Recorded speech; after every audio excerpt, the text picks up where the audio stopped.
Today I'm going to be reviewing this 1000 watt Hamilton Beach microwave. Had it for over a year. Works pretty well. Works pretty fast.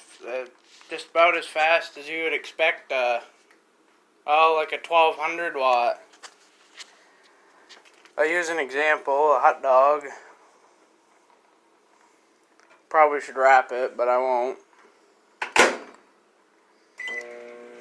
We'll see in 30 seconds it comes out just well and you can eat it. It's a lot better than say an 800 watt. It's basically what you'd expect from a normal microwave. You can hear the hot dog whistling as it cooks. I've left one in for a minute and it totally roasted it. And as you can see, there's a fully cooked hot dog. Burnt my hand a little even. Well, there it is, the Hamilton Beach 1000 watt microwave.